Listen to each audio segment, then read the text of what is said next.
I know a lot of people who want to use fountain pens to draw or to write, and they start out small or with a humble purchase of what I refer to as an entry-level fountain pen. And this is an entry-level fountain pen, and this is an entry-level fountain pen. But sometimes people will get these pens and then they will be deeply disappointed at how scratchy the line will be. So what I want to show you today is how you can take these and make them work magically. Because the problem is quality control. The pens that are coming out of the factories now have not had the proper amount of work done on the nibs to keep them from having little snags and interruptions in ink flow. So what I want to show you how to do is using what are called brass shims. I get these in Canada at Lee Valley Tools. This is a shim. I use usually a lighter weight shim, and when you get nibs that are fresh out of the factory, they have to have been worked on. This is a Lamy nib. And one of the reasons why people like the Lamy pen so much is that the nib slides in and out very easily because of the little channel that just hooks right onto an external ridge, as opposed to something that you have to pull the whole pen apart. So this is a nice nib, but I found that it was very snaggy and I wasn't getting a good ink flow. So what I did was take a shim, and you get a fresh corner. If you have to, you can snip. This is usually the weight I work with, but you'll notice that it's crunched up at the end. So what I have to do is I'm going to take scissors and I'm going to snip so that I have a nice fresh end to work with. And you put this into the eye, and you see how that's gone into the eye. See that? And then once you get this in, you then work it back and forth, kind of like the way a dental hygienist would get rid of the snags in your filling. And it takes out that little bit of anodizing or metal treatment or whatever and cleans the nib up. And now your nib will work like a charm. And you can tell because when you look at it in the light, you will be able to see light coming through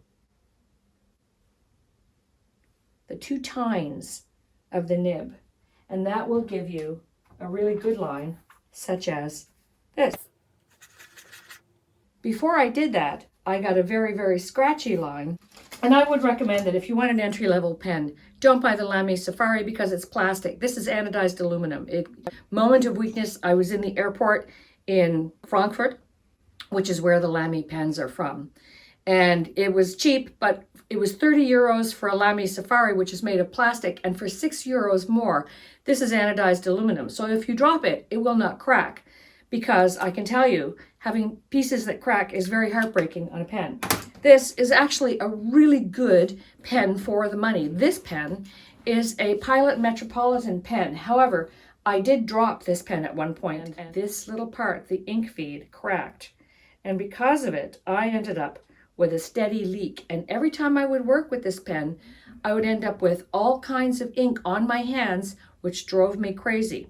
I realized I needed to replace this, but the nib was terrible in the replacement one.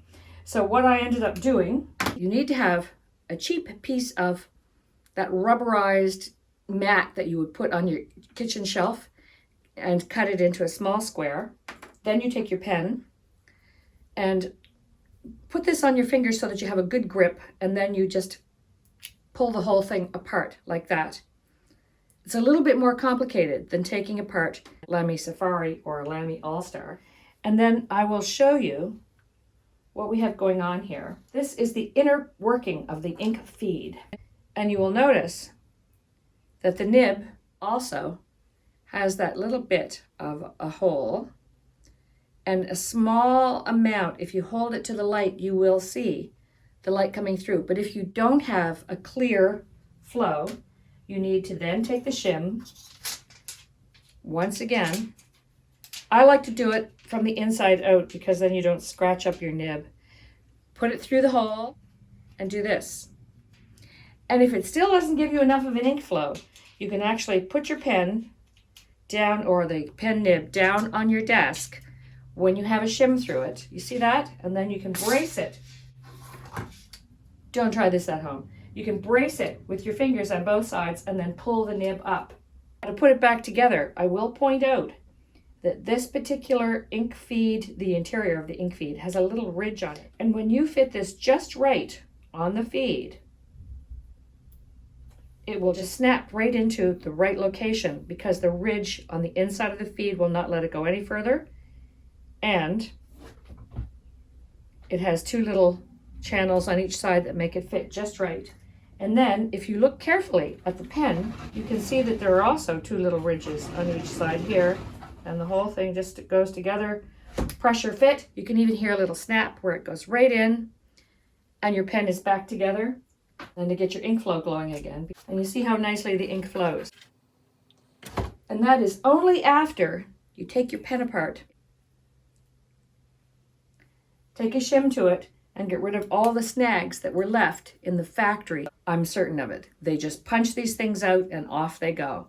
And it makes a huge difference in the performance of your pen if you know how to clean it up. And then you're in business and your pen will work beautifully. If you have any questions, put them underneath in the comments section and I will try to reply.